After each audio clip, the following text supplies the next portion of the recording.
Franklin TV presents Franklin High School Varsity Football. It's the home opener here for the 2022 season.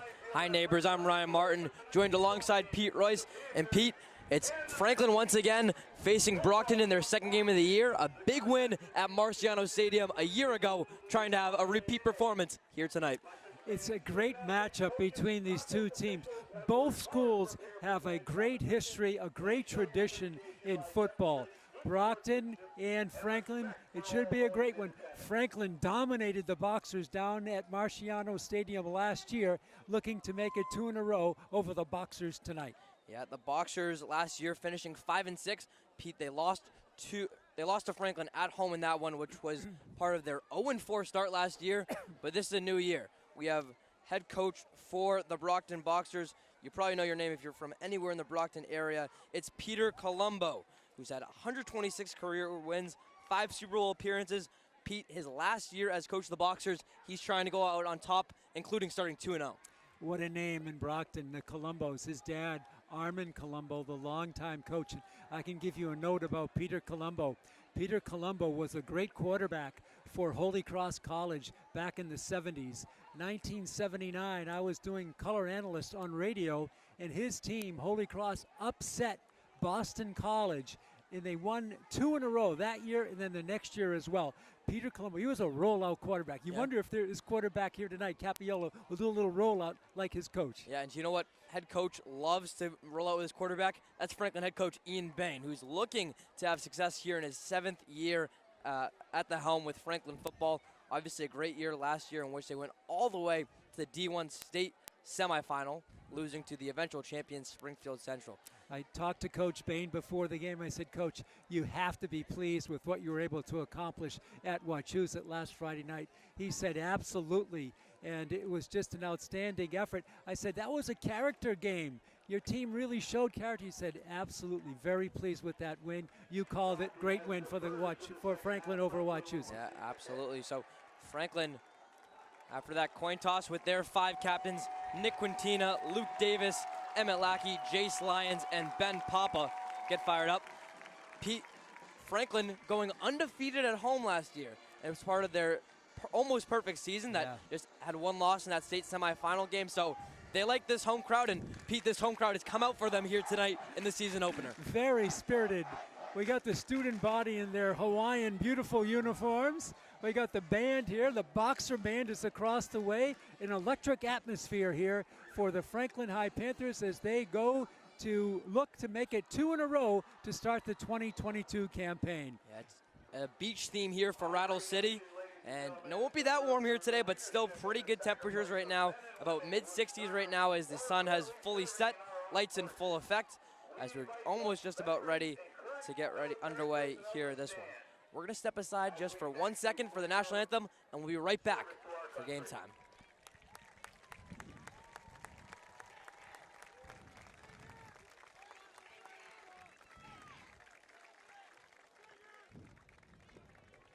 At this time, we'd ask you all to rise, pay your attention to the American flag, for the playing of our national anthem, tonight to be performed by the Franklin High School Pep Band, conducted tonight by Senior Drum Major Colin Manacchio.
And we're ready to roll here on Franklin TV. 12-minute quarters. We'll get ready for the kickoff in 1 second. Brockton won the toss, and they deferred their decision to the second half. So it looks like the Panthers will receive. By the way, 65 degrees, no wind whatsoever right now, so that will not be a factor. And the fans continue to stream into Varsity Stadium here tonight.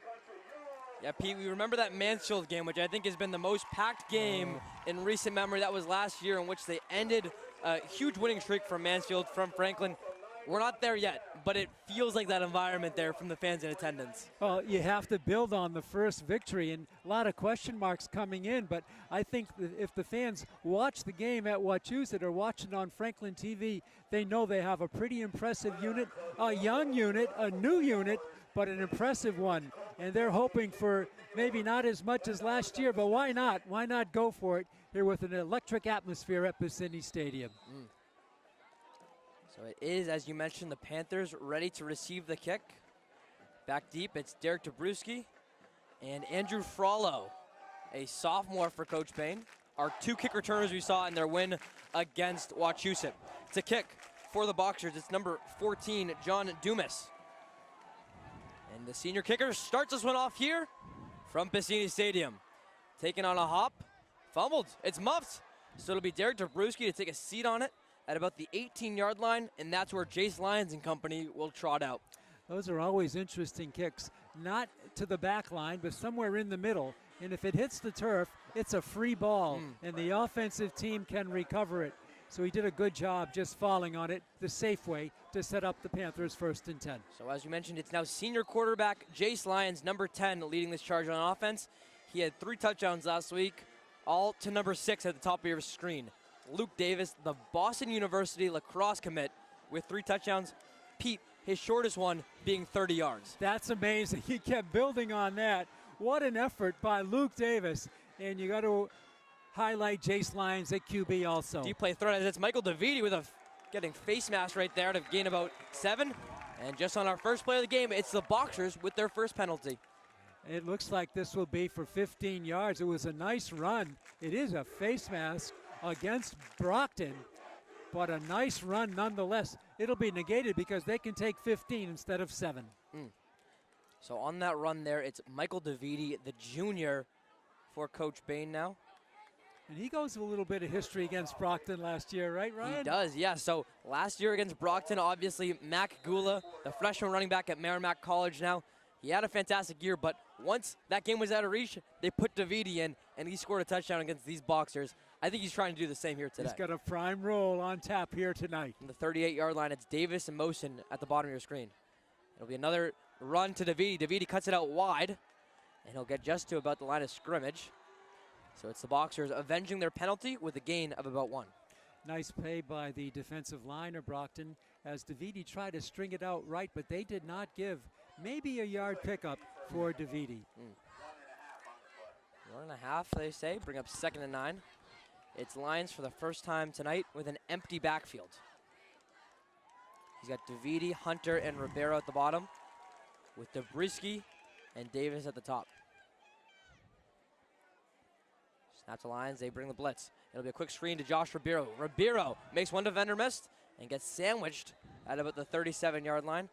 Pete, that's something that, seeing from last year, Coach Bain loves his quick RPO screens. Yeah, he went in the flat in a quick catch there by Ribeiro. Again, the defense right there. It's a big front 4 for Brockton, and they did the job and picked up of about 3. So we have our first 3rd down of the game. That's DeViti to his right. Lyons in the shotgun again. Lyons will step back to pass for the first time tonight. He looks on the flat route, or I should say the hook route. It goes to Luke Davis, our player of the game last week. Luke Davis broke the pattern right off at the line to gain. When he went up, he fell forward for the extra yard, pickup of about 7. The first down of the game belongs to the Panthers. So put a check mark in the 3rd down conversion box for Franklin, and in their first downs. And wasn't Franklin really good on that last week against Wachusett? They certainly were, but they did that, and they also defended third down really well. Yes, both sides of the ball. 47-yard line now for Lions. He'll fake it to DeViti and throw it to Zabriskie on the flat, who gets smothered by a pair of boxers. We'll have numbers on that in 1 second. Michael Victor definitely there, number 3. The pass by Lions was about 30 yards horizontal, and he looped it. That gave Victor the chance to close in on the offensive player, and he did, for the loss of about 2.5, 3 yards. So we've seen the Boxers now. Their response to a couple of these flat routes. 2nd and 13 here on the loss. Zabriskie also caught a touchdown last week. One thing we saw from Lions is he did have the 3 touchdowns to Davis, but he likes to spread the wealth. We'll see what he can do here on 2nd and 13. It's a handoff to DeViti. Tries to go outside, but gets cut back. And wouldn't you know it, it's the Boxers' D-line getting in on the action. Another tackle for loss. Well, we knew they could defend the pass because they had 3 picks on opening night last weekend against Barnstable. But how about the run stoppage by the Boxers? Another loss on the play. Yeah, 13-6 win in that game. And you mentioned 3 interceptions. They all came in the hands of number 4, Matthew Turco for the Boxers. Watch out for him. A great matchup right there on Luke Davis. We'll talk about the Turco name in just a little bit. Lions will step back to pass again. He's looking deep for Davis, as we mentioned. Davis will get tripped up in the process. No flag on the play, though. There was contact, but it almost looked like Davis was trying to clear his way to the ball. Defender was in his way, and the ball was overthrown, but I thought that could have been an interference call. Yeah, maybe, but could have definitely gone that way, as it'll be Garrett Portese back to punt now on 4th and 17. Franklin moves to 1 for 2 on 3rd down conversions in that drive. Portese is about reliable as they come in his 2nd year starting as punter and kicker. He'll get this one off into the hands, or no, it'll bounce right at the 10-yard line. Sit him down about the 7-yard line with Christian Paul right there. Franklin getting everything they want. That was about a 50-yard boot with no return. A tremendous high-arcing punt by Garrett Portese. The Brockton Boxer was back there, went right over his head. He had no chance and covered inside the 10-yard line. 50-plus yards. Portese, one of the best kickers and punters in the Hawk. So it will be the Boxers coming out. You see it, and the big thing about this Boxers offense that you need to know is they are led by senior quarterback Joey Capiello. I'll pronounce his name once and then call him by the nickname the rest of the day. It's Oluwakolid Osunubi. KO, as he calls by a Catholic Memorial transfer. He'll be their wide receiver 1. Yeah, he's very talented. Did a great job for CM last year. Transferred down to Brockton. Here's Capiello in the shotgun. He'll look to pass. Here comes the Franklin defense, and a ball is tipped, trying to get into the hands of KO, as we'll say. I think it was Quintina who got a hand on the ball. And that ball was tipped towards the back of the line. If it was in the air a little longer, a Panther might have been able to get it in midair. Quintina, one of 3 Panthers with an interception last week, including quarterback Jace Lyons. He had a pick on defense as well. Yes, he played both ways. So we will watch out for him. Capiello threw for only 87 yards in their victory against Barnstable last week. A low-scoring affair. Yeah. Zaquan Barnes in the backfield now with Capiello. I'll try to hard cap him, but Capiello back to throw. He looks in the direction of KO, and does he get it to him? He does. Osunubi going up above Luke Sidwell and makes a catch for about 25 yards. Tremendous catch by K.O. Osunubi.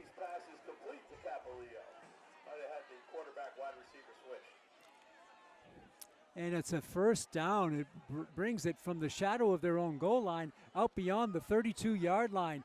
Pickup of over 20 on that play. Over 20 yards, and this Boxers offense is rolling. Cameron Montiero, number 1, along with Osanubi, your 2 wide receivers to watch. Capiello sends a wide receiver in motion. He'll throw it to Montiero. But how about the play of Emmett Lackey, senior captain? We did hear a whistle. So we'll call it a pass deflection. But Lackey, Pete, someone who is all over the field against Wachusett, makes his presence known on this first drive of the game.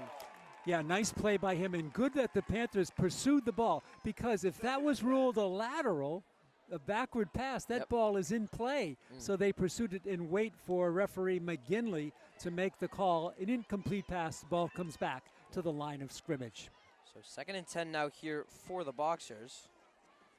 As I mentioned, a 37-7 win for Franklin in their last game against this Brockton team.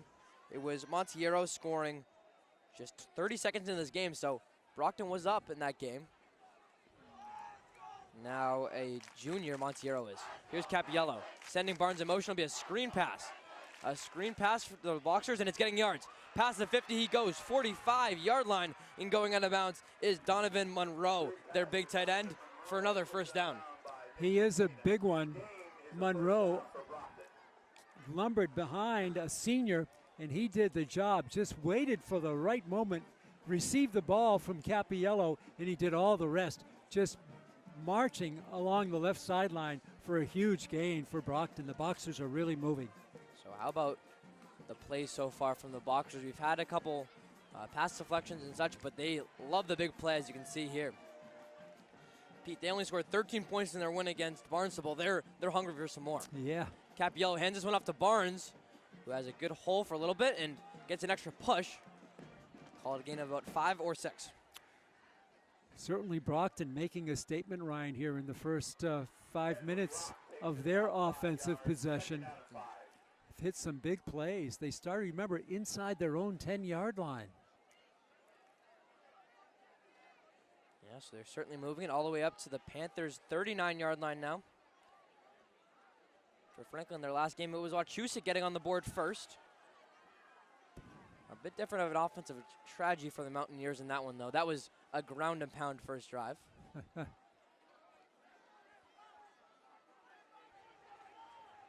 Capiello with Barnes to his left. He'll send a wide receiver in motion and hand it off to him. Going from right to left across your screen and getting about 16 yards out of play once again is Christian Paul. Christian Paul just on the end around took the little flip from Capiello, and he raced it down for about 12 on the play, maybe 11. Enough for another Brockton Boxer first down. Already Brockton's 4th first down of the game. Franklin defense slow to react here.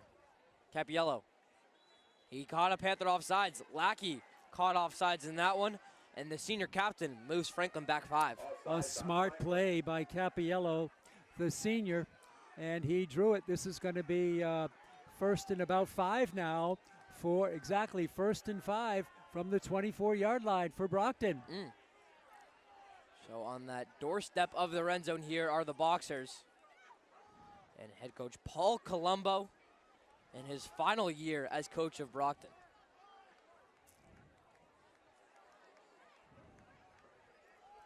Capiello, Kenley Rock, a junior to his left. Capiello will step back to pass, looking in the direction of Osanubi. Osanubi almost goes over the top of Divine Johnson. That one was up in the air for a while, but one on Franklin beats the one on Brockton. A good play by Divine Johnson. I like the fact that Johnson played his defender, the offensive player, till the very last second, then turned around and batted the ball away. If you turn around too quickly, you're going to lose steps, and Osanubi would be wide open on that play. But he waited for the end there, and Montero, and he turned around and tapped it away just as the ball was sailing down into the end zone. Yeah, my bad on that one. It was Cameron Montiero, as we said. That's the number 1 for Brockton, matched up with Johnson. So 2nd and 5 here from the 24-yard line. Capiello back to pass. He's getting pressure. It's Lackey who gets there first. And a sack for Emmett Lackey. Holding on to the ball is Capiello, but what a play from the defensive end. They needed that, didn't they, after giving up a penalty that set Brockton up 1st and 5 inside the 30. They now back them up to 3rd and about 15 from the 35. A great defensive play. 3rd and 15 from the 35, as you mentioned. So right on edge for a field goal, maybe a little bit long. Wonder if you run a screen play or something to try and make it a 4th and manageable.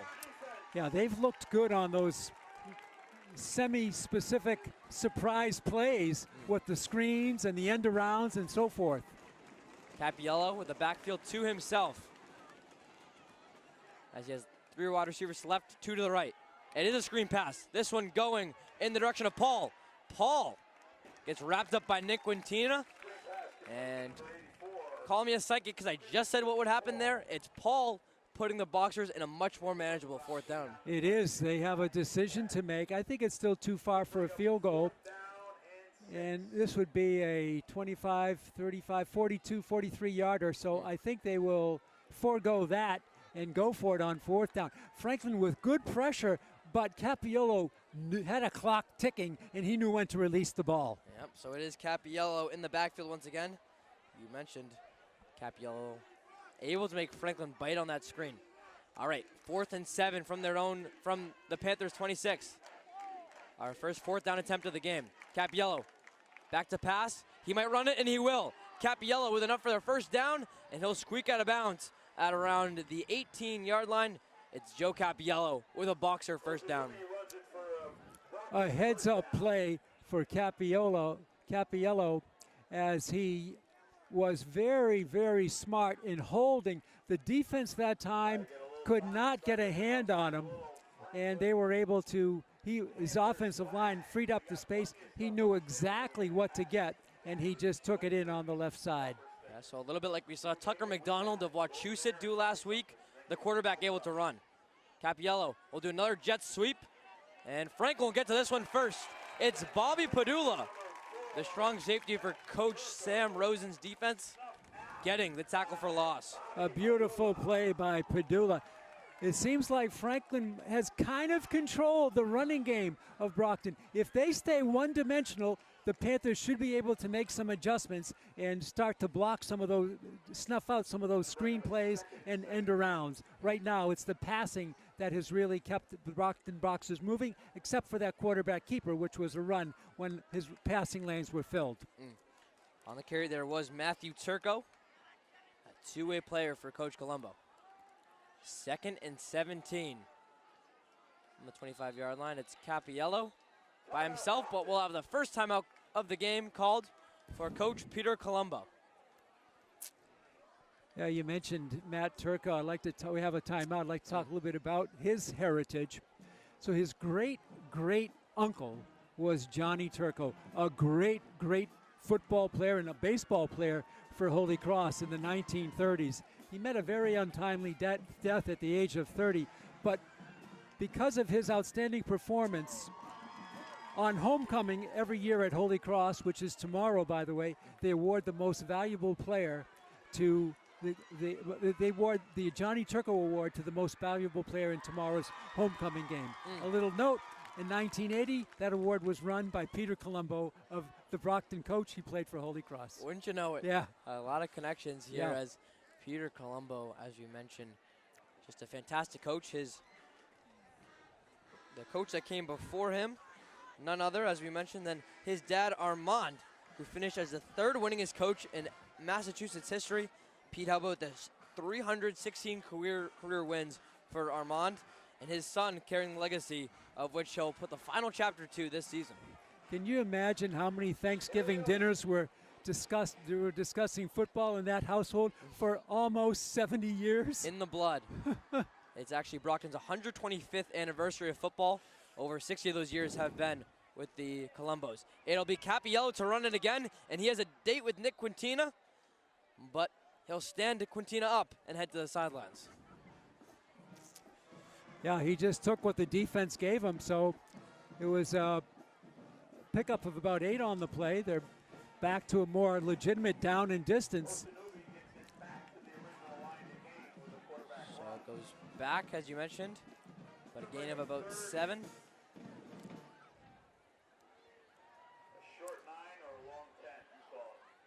a long possession for Brockton. One thing, they've had the Franklin defense out on the field an awful long time after the Panthers had one first down and then punted it away. Remember, this drive started inside the Brockton 10-yard line. So a 3rd and 9 here. As you mentioned, they're trying to completely flip fields from the 17-yard line. It's Capiello looking and almost intercepted there in the direction of Montiero. Capiello will fall down. 4th and 9 now from the 17-yard line. Decision time for Coach Peter Colombo. Their kicker is John Dumas. We'll see if they run him out. How about this? It's Brockton already now with 6 third down plays in this drive, going 4 for 2, but have not been able to convert on their last 2. So another 4th down for the Boxers. 4th and 9 from the 17-yard line. A little further than the last one. Remember, the last one, the quarterback kept it after his passing lanes were filled. He just took it for the first down. Franklin with their backs right up to the end zone. As the Boxers in the red zone. Here goes Capiello. He'll look in the middle of the field, and it's intercepted. Cole Sidwell, the sophomore for Coach Bain, will grab this one, and he's tackled at about the 39-yard line. What a play from the underclassman right there. Beautiful pick. If he wasn't caught from behind, he'd still be running right now. That's Sidwell, last name, carrying a lot of weight here in this Franklin community. And it's Cole Sidwell, younger brother of senior Luke Sidwell, with his first career interception at the varsity level. It was amazing, Ryan, how fast he got ahead of steam up. I think he was running forward in anticipation of where that ball would be, and he picked it off almost in full stride. But a very speedy offensive player chased him down from behind. I think on the tackle on that one was Osanubi. All right, it's Lions. 4:35 left to go in this first quarter of play. First play, he'll go a quick hook route again. This one goes to Davis, who gets his helmet drawn off. So we'll call it the second face mask of the game, as Luke Davis can't find his cap. Wow. Took a hard hit. This time it should be tacked on to the catch. Remember, the other penalty negated a nice run by DeViti. This should be 15 after the pickup of about 4. So face mask, yes. Cautionary measure. We'll see if Davis stays in there. But as you mentioned, a big gain for Franklin already. Another major penalty for Brockton, who hasn't seen it hurt them yet, Pete, but you certainly can't keep having penalties like that. No, not a smart play. 2 face masks early on in the first quarter against the Boxers. And against a team like Franklin, you can't give up 30 yards like that. So it's Lions. Quarterback now moving to 3 for 4 on passing so far. DeViti to his left, along with 3 wide receivers. No wide receivers to the right. Handed off to DeViti. We have some laundry on the field. Excuse me. We'll see what the penalty's on. Looks like a false start, I think. Yeah, a false start negates a 7-yard run by DeViti. So Franklin with their second penalty of the game, called by our referee tonight, Sean McGinley, who's joined by field judge Sean Berry and ball judge Tom Patton, along with our umpire, Bruce Dolish. So it'll be Franklin. 1st and 15 now from their own 48-yard line.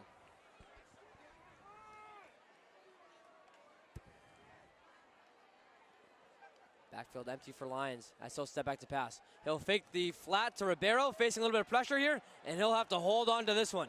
The first sack of the game for the Boxers, as it is number 67, Jalen Jackson, a sophomore for Coach Colombo, getting in there. He was swinging Chase Lyons around, and Lyons tried to get away, but I think he made the good play by eating the football. Huge loss, but it could have been a turnover if he tried something fancy. That's something that we saw Tucker McDonald for Wachusett not able to do in their last game. Got pressured a lot by the Franklin D-line, ended up throwing some bad passes with 3 interceptions. Yes, he did. Lions, 2nd and 25 now Do we see another screen type play? We do. Luke Davis in the flat, and he has some room. Luke Davis past the 50-yard line. Gets hit at the 45-yard line, but still a gain of over 16 yards. A lot of times Davis, as in the Wachusett game, he makes his speedy maneuvers before he catches the ball. Here today, he caught the ball and then turned on the jets. But it's Davis, as we mentioned, someone who Jace Lyons just likes to get the ball to and let Luke work. Maybe I can get that started amongst the students. It's 3rd and 8 here. Now from the Boxer 45-yard line. 3 wide receivers to the left, 2 to the right for Lions. Lions will face the pressure, get it off quickly to Derek Dabrowski. Dabrowski's got enough for a first down, a stiff arm all the way down to the 28-yard line. It's the junior with his first catch of the day, enough for a first down. How about Dabrowski keeping his balance after he made the catch?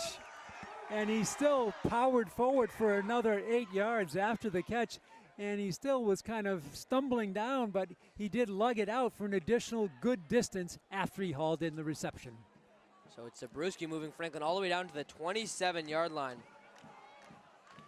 Lions 5 for 6 on pass attempts. He'll hand this one off to Davidi. Davidi gets it past the 25-yard line and not much else. So we'll call it a gain of about 2 or 3. The impressive thing about this drive, Ryan, is the Panthers have faced some tough down and distance. They had it second and about 25, and they got that nice pass off in the previous play. It just shows you they're never out of a down and distance. They can play from any point on the field. You know, all those big scoring plays against Wachusett, they're capable of striking from anywhere. It doesn't matter what they're facing. Doesn't matter where they are, and if you remember back to last year, it doesn't matter the time either. Right. A couple final minute scores to end some halves. Speaking of time, 1:15 left to go in the first. As Franklin on 2nd and 8, hands it off to Davidi. Davidi make a move. He'll get 4 or 5 out of that one as Mike Davidi. Once again, Pete, we're seeing him take more of that workhorse role. We're used to Owen Palmieri, Matt Goulet taking in past years. He's got some big shoes to fill. Franklin on the hurry-up offense. 3rd and 1. Will they try and catch him off sides? No. A snap to Davidi. Davidi with room to his left. He'll let go of the ball, but that should be enough for a Franklin first down. Oh, it's going to be very close. Very close. I think he's got it. No, they're going to say no. He came up short. Decision time for Coach Ian Bain. Now they do have Garrett Portese, who's as about automatic as they come amongst high school kickers. But from the 18-yard line with, once again, just that long 1 yard. We'll see what they do. Also, 17 seconds now left in the first quarter. Do they wind it down? Do they get a playoff? We'll see. Lions tries to get him off sides, and he does. He got him off sides. Exactly what Coach Bain wanted to call up, and another penalty for Brockton. And Ryan, I think the Panthers had no inkling of running a play there. It was just a hard count, and what Brockton did to Franklin, Franklin does to Brockton. Huge first down. It's Franklin. That's great coaching. Now in the red zone, they'll switch sides, though, as the first quarter comes to an end. It's Franklin over the first 12 minutes. In the driver's seat, still a 0-0 game, though, in this one. So it's Franklin. They'll be going, instead of right to left across your screen, left to right. Pete, a pretty evenly matched first quarter, but it's Franklin rolling right now as we enter the second. It was a case of Franklin's first possession, went for 1 first down, then a long punt, then a long drive by Brockton, and now after the interception that gave Franklin the ball, they would have had the ball anyway, even if Sidwell dropped it, because that was a 4th down play. But it's always good to make that catch and race upfield, because he almost took at the root. And then Franklin puts together their long drive, which is still in progress, and both teams have found a spark in the early going. Yeah, both teams kind of hitting their groove right now. It's exciting to see. In terms of what we saw earlier, between the actual girls soccer game between Franklin and King Philip, a lot of feeling out in this one. Yeah. Pete, there's no feeling out in this one. They're getting right to business. They're taking it in. Both of the teams are using those little screen passes but Franklin has had a couple of passes downfield with some nice catches and some good speed shown by the receivers as well. This game has had pretty much a solid start. There were penalties, though, on both sides, and we'll see if both teams can eliminate the yellow flags on the field in the second quarter. Not only were there penalties, Pete, but penalties that had major implications. Major impact. Franklin first downs, a lot of big ones. So we'll see what the final 3 quarters bring. But for Franklin, they're on the 13-yard line. And to do the play-by-play duties of the second quarter, I'll send it over to my partner, Pete Royce. Thanks a lot, Ryan Martin. A good game brewing here. The first game homestand of the season. And the Panthers are in control with the ball, that is, at the 11-yard line. 1st and 10. Chase Lyons will take the direct snap, looking right. He's going to throw in the corner of the end zone out there. The catch, no, it's dropped out there on a good attempt by Derek Dubrisky. He had it lined up, but couldn't come down with the ball in the end zone. Yeah, it was Dubrisky who, it looked like he had a step on the corner there. I believe that was number 3, Michael Victor. So Lyons already having confidence in that junior receiver, gives him a lot of ball, but just not able to bring it down. 2nd down and 10 from the 12-yard line. Chase Lyons wide left, 2 wideouts to the right. Davidi in the backfield with his quarterback, Chase Lyons on 2nd down. The fake to Dubrisky, the pitch to Dubrisky on the right side is caught, and he's taking it down for a nice game. Inside the 5-yard line, it's going to be close to the yard to gain. Maybe 2 yards to go on 3rd down and 2. Yeah, I think that was something that I thought that they could implement more in their last game against Wachusett was the play action. It works there to Derek Dubrisky. Now 3rd down right on the edge of the goal line. Ribeiro wide left. 3rd down and 2, can get a 1st down and not a touchdown. Davidi up the middle.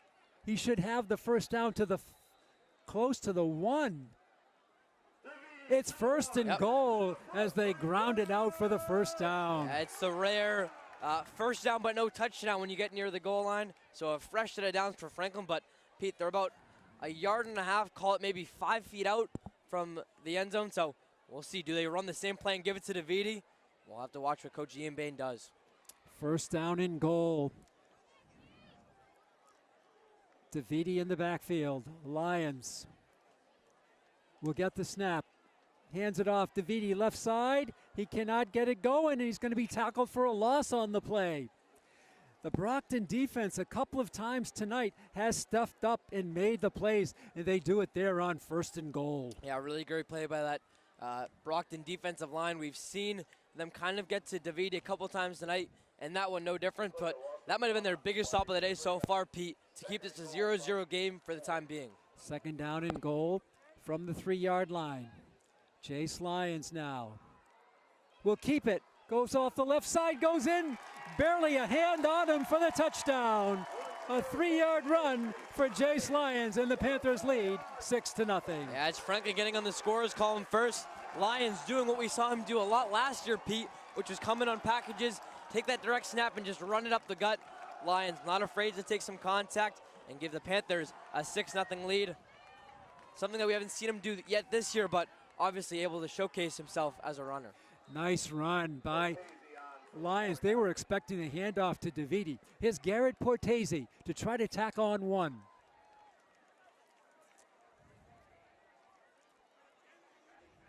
High snap, ball is down, the kick is up, and the kick is good.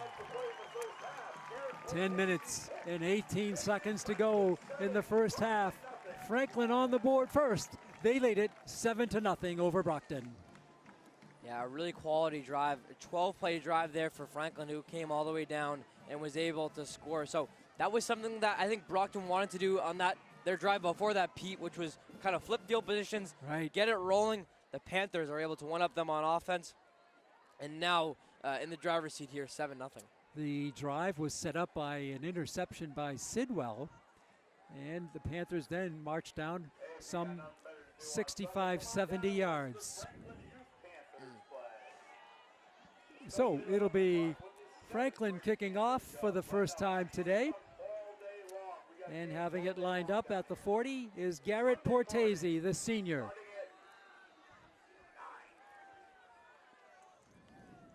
This will be the second possession of the game for Brockton if they field the kickoff well.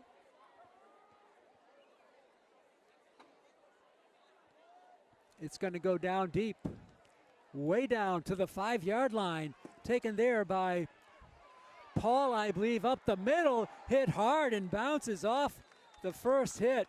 And that was a nice return by Brockton to give them decent positions. That was taken by Christensen Paul. Good return there from Paul. He got stuck up a little bit, but a big drive now for Cappiello and this Boxers offense. Pete, you've kind of been able to survive so far, but all of a sudden Franklin's coming up. Can you respond immediately, or are you going to play from behind for the rest of the second quarter? A big drive. 1st and 10 for Brockton from their own 29-yard line. Their second possession. They moved the ball well, and then their drive stalled with an interception down near the goal line. 2 wides to the left side, 3 wide to the right. Empty backfield, and Cappiello is going to throw. He's got a reception to Paul. Paul takes it to the 34-yard line, pickup of about 5 on the play. It'll be 2nd down and 5 for the Boxers. Yeah, good play right there. I think Coach Colombo and his offense were really able to draw the Franklin D-line into the backfield, set up that screen pass really nicely, and we could see the Boxers get a good amount of yards. They've used a lot of screen passes. Pickup of 6, 2nd down and 4. Cappiello hands it off. Coming through to the 1st down sticks and beyond goes the ball carrier. And that's a nice run there, turned in for the 1st down by Wilker Pena.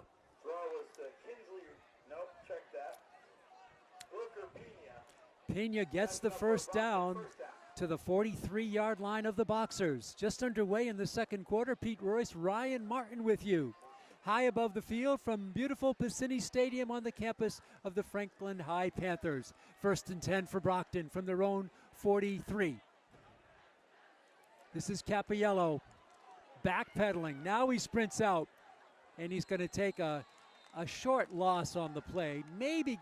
Yeah, I don't think he got to the line of scrimmage. No. It's a loss of 3. Good defense. That time they did not allow him to get on the corner as they did earlier in the game. They didn't, as the bubbles float up to us here from the beach section theme. But one thing I really saw on that play, Pete, was the speed of the defensive ends for Franklin. Getting to Cappiello, forcing him out of bounds. You'll notice number 8, Jay Gula, really got there. He actually wasn't in the game against Wachusett, dealing with a hamstring injury, providing some big pressure here now against Brockton. So it's 2nd down and 13. Franklin doing a good job against the run offense of Brockton. 3 wide to the top of your screen, 1 to the left, single setback next to Cappiello. Now he folds away.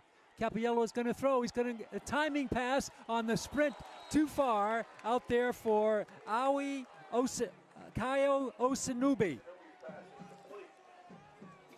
Yeah, Kaio Osanubi beat Luke Sidwell pretty easily on that one. Osanubi's a player, Pete, who has offers from Penn State, Boston College, Bryant, amongst other colleges in the area. So clearly some talent. We saw his speed on display. Just lucky his quarterback, or unlucky I should say, his quarterback slightly overthrew. 3rd down and 13 for the Boxers. Again, Franklin taking Brockton out of a running game. 3rd down and 13 from the 40. 8 minutes and 57 seconds left. The home opener here before a nice crowd on hand at Piscini Stadium. The band is here. The student body is in full throat. 3rd and 13. Cappiello, the pressure's on, and he's going to be sacked, but a flag comes in. A flag comes in. We'll wait for this. Was it a face mask? McGinley, it's a face mask. Oh. I don't know if it's a spot foul, whether it'll be enough for the 1st down. It should be still 3rd and short here for Brockton. Be 3rd and about 5. Out to the 48-yard line. That's exactly what it is. That's a huge penalty against the Panthers. How about this, Pete? We're about 16 minutes through the game so far. Already our third face mask penalty of the day. Wow. Not a really common penalty that you see a lot, No. but certainly a crusher for the team that commits it. 2 of them earlier against Brockton, and now this one. Yeah, you don't want to see any penalties, especially a face mask. That's dangerous. 3rd down and 5 for the Brockton Boxers. Their second possession of the game. They're down 7-0 from the 48. This is Capiello with the handoff. Going for a short yardage that time was Pena.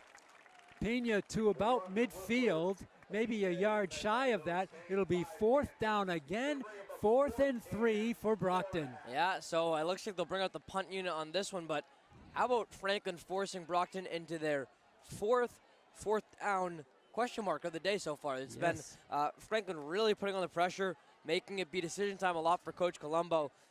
But this D-line has really impressed me so far, the way they've been able to get to the quarterback. And you always have to be aware of a fake, especially with the ball kind of at midfield.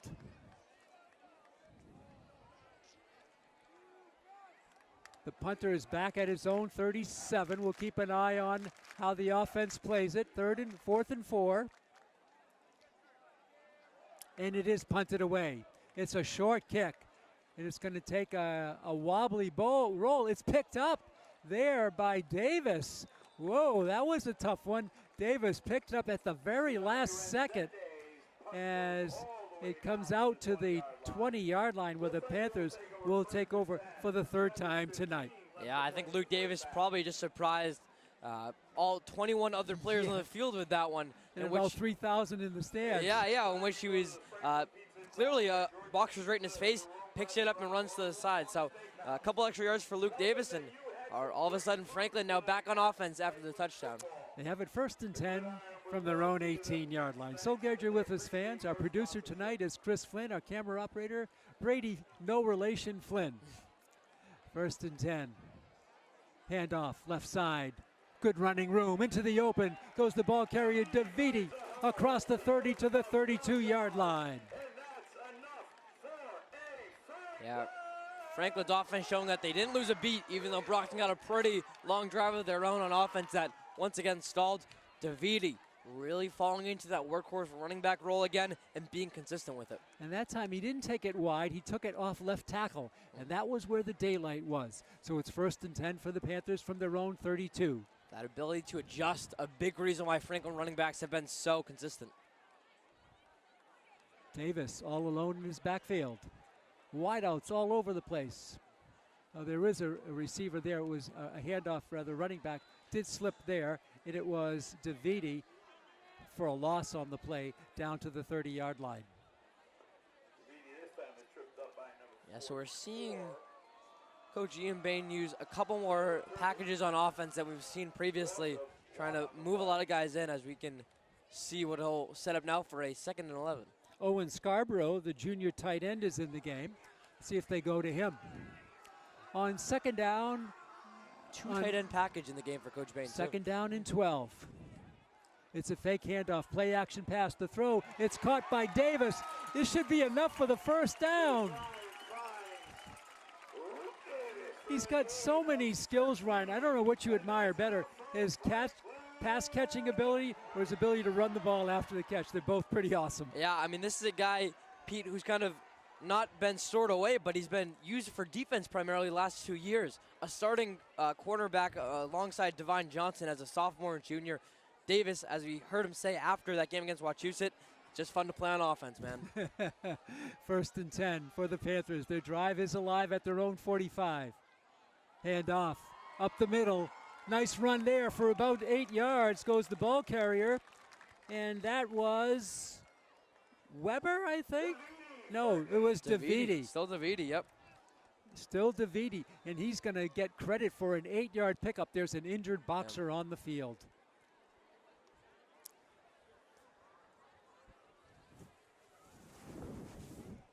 Franklin mixing up the passing with the running. Very effective. Davidi has gotten some good yardage, and Jace Lyons has been very effective at quarterback. Player is still down, cannot get a number on him. The Brockton trainer is out there. And you hate to see any injuries in a game of any kind. And now the player is up, and he might have had the wind knocked out of him. For getting a nice round of applause is going to be Jalen Jackson. Yep. So Jackson will go out with some help. He's favoring his left foot, left ankle is bothering him. And he's partially carried off. Pickup of 8. Second down and 2 for the Panthers. They're in Brockton boxer territory at the 47-yard line. Yeah, we hope the best for Jackson. And we got to remember back to the play before, though, in which it was Davidi with a nice 8-yard run, setting Franklin up with a lot of options on 2nd and 2. Yeah, the whole playbook is available to Coach Bain. And it's going to be a fake handoff. The rollout. Davis keeps it. He's going to run for the first down and more inside the 40 to the 39-yard line. Goes Jace Lyons, Lyons with the keeper for the first down. Yeah, so a play that Coach Bain loves to run out. It's a play-action bootleg. You fake the run left and you bootleg it right. It looked like he had Dabrowski for a second, but making the right play to get a first down. Jace Lyons keeps it himself. Keeps it going with his legs, not just the passing arm. What a game he had last week at Wachusett. 1st and 10 for the Panthers at the 39-yard line of Brockton. A time-consuming drive here in the second quarter. Empty backfield for Jace Lyons. 3 wide to the top of your screen. 2 to the right at the bottom. Lyons looking left. He throws. It's a nice pick in the open. Going up the middle is Davidi. Grayson Hunter, actually, the tight end. Oh, okay. Senior tight end Grayson Hunter Grayson from 39 Hunter. yards out. Grayson Hunter from 39. The Panthers add 6. They lead it 13-0. Yeah, we talked about how Franklin lived on the big play last week against Wachusett. 3 touchdowns, over 30 yards. How about the play from Grayson Hunter? It was a lot, if you think. I keep mentioning that Mansfield game. Jonathan Martin's tight end in that game made one defender miss, and it was just him and Green ahead. Grayson Hunter shows shades of it there. Make it 13-0 Panthers. Here's the extra point try. Score comes at 4:13 in the second. A nice drive capped off by that beautiful play. Beautiful catch, beautiful run. The kick by Portesi is good. But there is a marker down. Hold on. This might be against Franklin. The kick was good.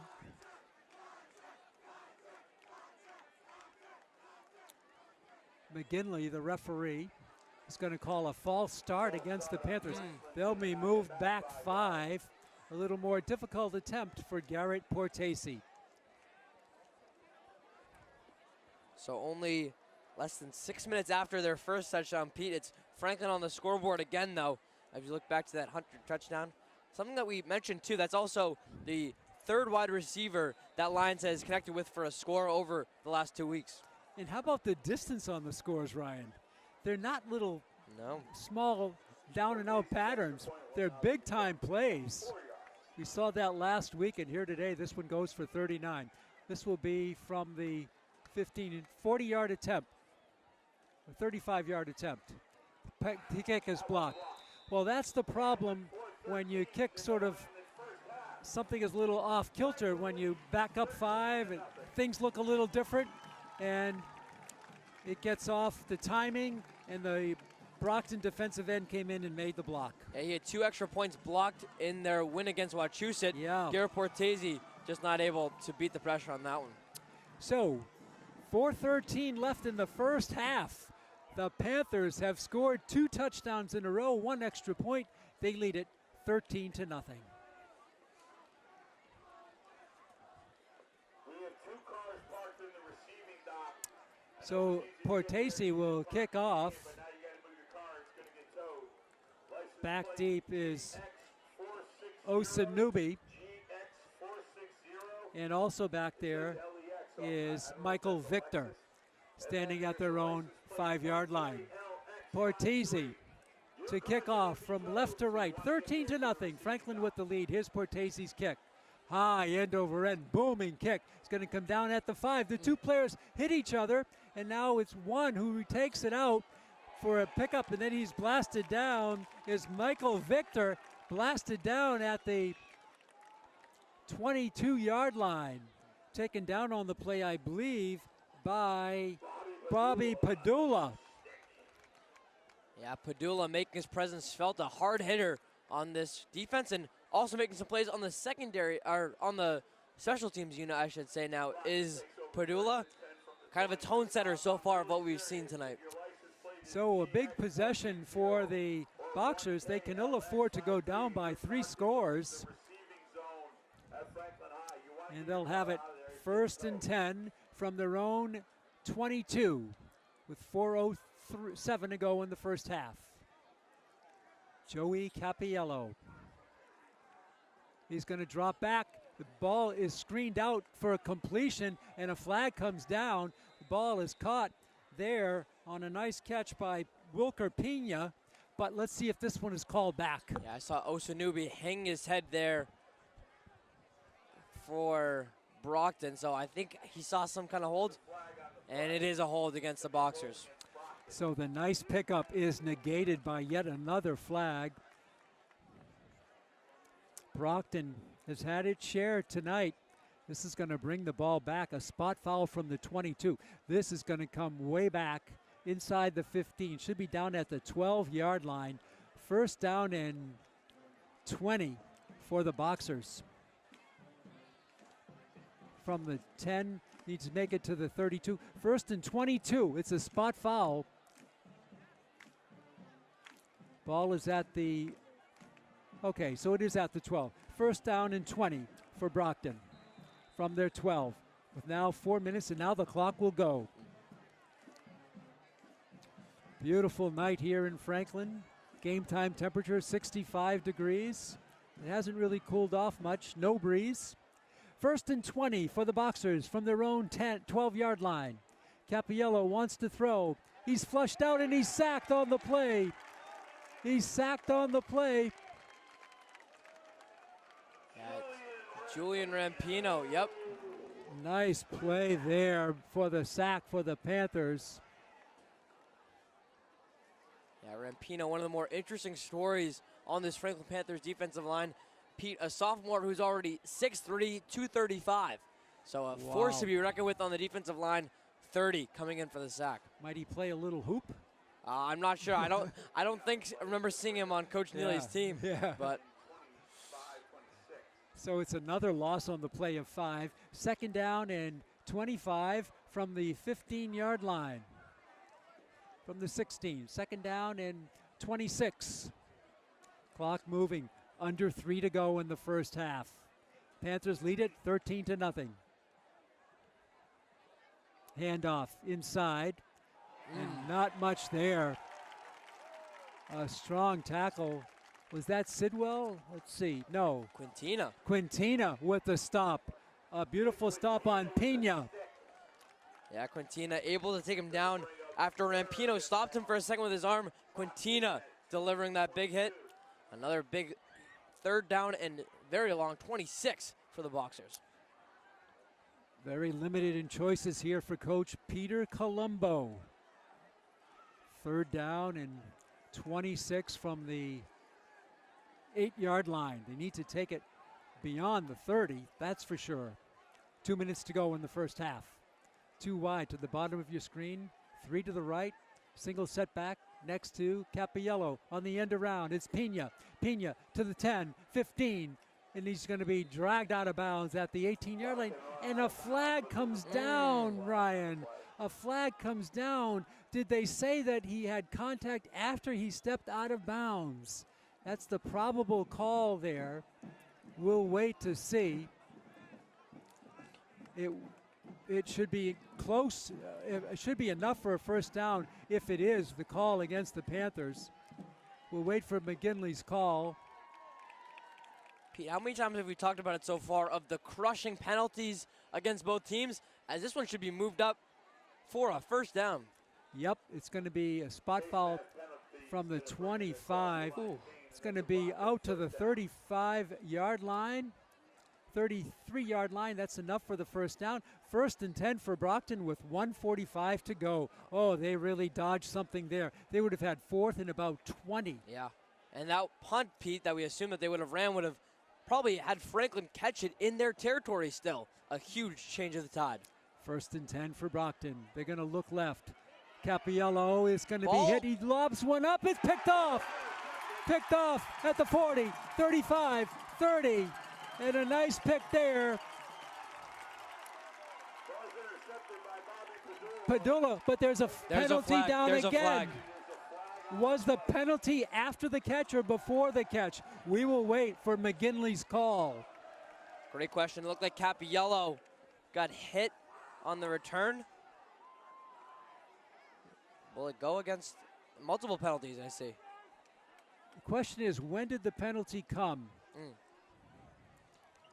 There's a play similar to this last week, Pete, as we get this figured out. It was Devine Johnson who actually had a 98-yard interception return for a touchdown. A block in the back brought it back all about 90 yards. So, and what it sounds like, it'll be like another block in the back on an interception return. But that should keep Franklin with the ball. It will. Yeah. So it marches them back, takes them out of knocking on the red zone door, but they still have it after the second pick of the game. This one was Bobby Padula. He matches Luke Sidwell, and the Panthers have it 1st and 10 with 1:33 to go from the Brockton Boxer 45-yard line. Yeah, so Pete, still very early in this game. We still have about 25 minutes and change to go, but this could be almost a huge put-away drive for Franklin. If you think about it, just keep the pressure on and make this a 3-score game would be really tough for the Boxers to get back from. 1st and 10 from the 45. Jace Lyons, good protection. He throws up the middle. It's caught on an acrobatic catch by Derek Dubrisky. He climbed the ladder, Ryan, to haul that one in. He absolutely did. Derek Dubrisky, we saw how Jace Lyons is really enjoying him as a target, just throwing anywhere in the area, and Dubrisky came down with it. Franklin has all 3 timeouts in its pocket. 1st and 10 from the 28-yard line. Jace Lyons gets the snap. Looking right, he's going for it all. Out there is Lyons. He catches it for the touchdown. That's gonna be a touchdown. It is. 28 yards. Lyons with the catch. And wouldn't you know what it was? It was Lyons with the throw. Luke Davis with the catch. His 4th touchdown in the last 2 games. Number 6 can't be stopped. I'm unsure why Coach Bain didn't put him on offense a little bit earlier, but maybe because he has such good wide receivers now playing in college. Luke Davis from 28 yards out. It makes it 19-0. What a great catch. A great play by Lyons to Davis for the score. And Garrett Portese will try to make it 20-0. Jace Lyons is the holder.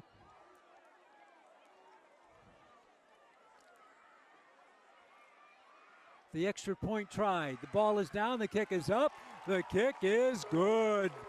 That would have been good from 40. Yeah. 1:02 left here in the first half. The bands are getting ready to entertain the fans. The Panthers have entertained the fans here in the first half, Ryan Martin. Yeah, it feels like if you're the Panthers, you're sitting beachside, nice drink right on your right with some nice feet in the sand. Panthers are in paradise right now, Pete. Franklin's rolling 20-0. That's great description, Ryan. Awesome. 20-0. You know, the Boxers living in their own territory. You can't live there all game long. You just can't get it done against a defense like this with 3rd and long, 4th and long, 2nd and a country mile. We've seen Franklin be backed up to their maybe only the first drive of the game in which Brockton got into the red zone. Only time Franklin was really pressured on the goal line. But other than that, you said it exactly. The Boxers are living in their own territory, and Franklin is thriving. And so here we go with the Portese kickoff. It's going to be Victor back there, along with Pena. Here's the Portese kick. It's going to be taken. No, it's not. It's bounding around. It's a loose ball. It's a loose ball. And I think the Panthers got it. They do. Wow. And wouldn't you know, it's Bobby Padula again Mr. Special Teams himself. Ryan, that play, it's not intended to be dropped there. It's just the kick just comes up short. And we've seen the kickoff return specialists not know how to handle it. You can't like lollygag your way into it. You got to fall on it right away. A big thing I think Brockton needs some better coaching with on special teams. A kickoff is not a punt. If a kickoff hits the field, it's a live ball. The kicking team can pick it up. And especially, Pete, we've already seen a couple times the unpredictability of the ball. Surprised to see the Boxers not catch it. And as Brockton will call a timeout here. They need to regroup, don't they? They needed that timeout badly. Timeout on the field. 58 seconds to go in the first half. Can Franklin capitalize on a big error by the Brockton Boxers on the return game? So the timeout for Coach Colombo to regroup. And the Franklin offense has been on the field a lot here in the second quarter. Yeah, that's a nightmare scenario. You allow the big play touchdown to Luke Davis, so the crowd's already cheering. Right. You kick it off. Can you at least take it into halftime? Just sit on it for 65 seconds. You can't even do that as it's another turnover with Franklin on the doorstep at the 15-yard line. Just a beautiful sequence for the Panthers, and they've gone to paradise, I guess you could say. The student body just excellent out here tonight in their Hawaiian beach attire. They look great.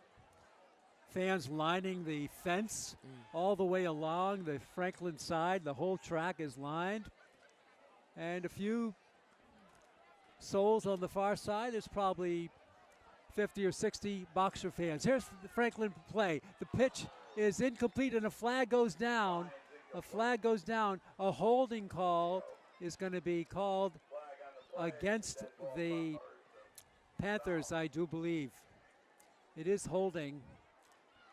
Sean McGinley, the referee, making the call. The Panthers are backing up.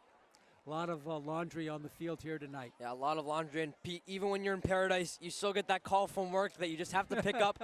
Franklin with 7 penalties on the day, something they need to get cleaned up in the second half. 56 seconds to go. It's a loss of 15 on the play. It's a spot foul from the point of infraction, so that's backed up 10 from there. It's down to the 33-yard line. They have to take it to the 6. 27 yards to gain on first down for the Panthers with less than a minute to go. The clock is stopped with a couple of nickels up on the scoreboard. Inside handoff. No, a keeper by Jace Lyons. He's in the secondary. Lyons for 10. Down inside the 25-yard line. Franklin still with one timeout left. And they will not use it here. It'll be second down here at about 19. Pete, we talked about how good Franklin is right before the half. It was actually Shane Kindred scoring on the last play of the first half against this Brockton team last year. Franklin trying to repeat. Clock moving, 25 seconds to go. Now whistle sounds. And now Bain calls the timeout. So I think they had it wrong on the scoreboard. I thought they had one. That's only his first timeout. He's got 2, so he's got 2 more to go after this. Yeah, a great use of timeout there. With the amount of time left on the clock, you really only have so many more opportunities to use the timeout, so a good chance to regroup. And once again, we talked about the difference between a 13-0 game, a 20-0 game now, a 27-0 game. Now we're talking about backups to start the second half. Yeah, you're right there. The Panthers, remember, this was 0-0 after 1. Yeah. All of these points 20 by unanswered. the Panthers, 20 in the second period. So if you're Coach Bain, what do you go for here on second and about 18? I would love another one of those bootleg plays in which you hand it off or fake a flat and try to get the deep ball. You've shown if you're the Brockton secondary, you can't contain these wide receivers of Franklin deep. So why not take a shot and you'll still have 15 seconds left. You know, if you're Coach Palumbo and you're watching the tape of Wachusett, you might say Franklin will go to Luke Davis all the time. Yeah. They got another little receiver out there named Derek Dobrisky who's pretty good. Yeah, and he's lined up second from the right across your screen, and Davis top left. Here we go on second down and 18 from the 23-yard line. Lions rolling right. There's the rollout. He's going to dump it. Up there, it's caught. Is he in bounds? Is he in bounds? Yes, he is. He's in bounds. And what name did you just say, Pete? Derek Dabrowski with the big catch. Yeah, that's the player. How about the way he leaped? How about keeping his feet in bounds? And then he was knocked out of bounds. So that stops the clock with 15 seconds to go. Franklin still with 2 timeouts. They have it 1st and goal from the 2. Dabrowski showing his versatility, just throw it anywhere. His second big catch of the day. 1st down and goal for the Panthers. They conquered the penalty and conquered some yardage. Lions keeps it. Now he's going to throw wide open for the touchdown. No, it's dropped. Oh, I thought the ball took a little long to get to him in the end zone, and it goes incomplete. Lions wanted a run, then at the last minute he pitched it. Was that Davis out there? It was, yeah. That was a great play call, I think, by Coach Bain to do the roll to the right, so you're looking for someone in the flat or for Lions to keep it himself. You sneak Davis out there at the edge of the end zone, just not able to bring it in, and good last-second play by Brockton defense. 2nd and goal from the 3. 11 seconds to go. Franklin with 2 timeouts left. Lions, he's going to hand it, keep it up the middle. Lions going for the goal line. He's not going to make it. It's a timeout called by Bain with 5 seconds to go. That ball is inside the 1-yard line. Do you go for the field goal or do you try to smash it in? This is a great question. I think if it's a 0-0 game, you're still going for the touchdown. The question is, with a 20-0 game, do you take the reliable points? I'm looking at the field right now, and we'll try and find Garrett Portese on the sidelines. I can't even see him near the mix, so I think Coach Bain's going to go for this one and try and punch it in from a yard out. 5 seconds to go, so they have to. It's going to be the last play unless it's a pass play. Then they have to get it off really quick. But it doesn't matter if time runs up while the play is in progress. That still would count. But you got to get they'll get the play off, of course, with the timeout. Can they get another play? That's doubtful. This is for all the marbles here on 3rd down and goal. Yeah, what's something to note, it is still 3rd down too. Yep. So you don't have 2 or 3 plays to play with. You really got 1 shot to get in the end zone. So even with 5 seconds, it doesn't really make sense to do a quick fly route. The ball is inside the 1. The Panthers are going for it on 3rd and goal from inside the 1. DeViti is off the left hip of his quarterback, Jace Lyons, on 3rd down and 1. 5 seconds to go.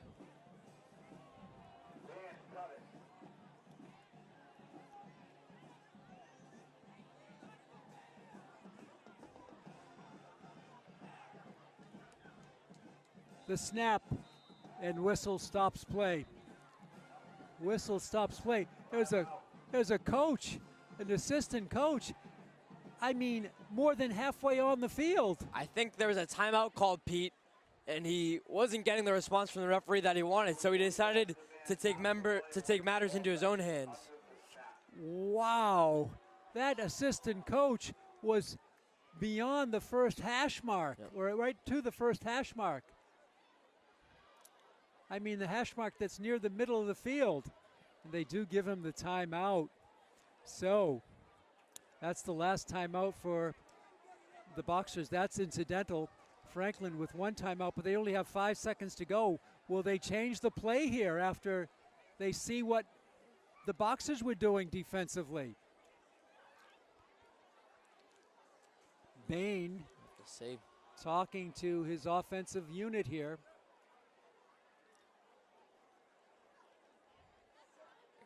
Coach Bain comes off. 3rd down and goal from inside the 1-yard line. Again, 5 seconds to go. Brockton late in breaking out of their team meeting on the far side. DeViti out there in the backfield. Lions flanked out to the right. Dabrowski in the slot right. 3rd and goal. A lot of strategy here. The snap, the rollout right. Lions is going to take it in, and he's in for the touchdown. That is such an awesome play. The safe play, and Lions runs it in from 1 yard out, and Franklin is on the board again. They lead it 26-0. Lions taking matters into his own hands once more as that clock expires. So it's the second straight meeting between Brockton and Franklin in which the Panthers are able to punch it in on the final play of the first half. A great play by Lions, and once again, Franklin's being very creative with their play calling and really getting whatever they want on Brockton. Remember, Franklin took over on the live kick, the onside kick from about down at about the 20-yard line. Here's Portese. He comes through. The kick is up, and this time the kick is good. Portese.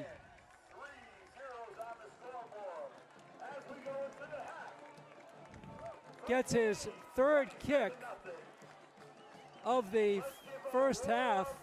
He had one blocked, and Franklin leads it at halftime in very convincing fashion by the score of 27-0. And Pete, we talked about how all that scoring, all 27 points come in this second quarter. Yeah. If you look at the 5-minute mark in the second quarter with 5 minutes left to go, this is still a 6-0 game.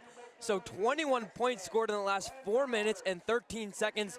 Franklin rolling and doing so productively to end the half. Tremendous. It's tremendous. So the student body fires up. Let's go, Franklin. The fans settling into their seats after raiding the concession stand.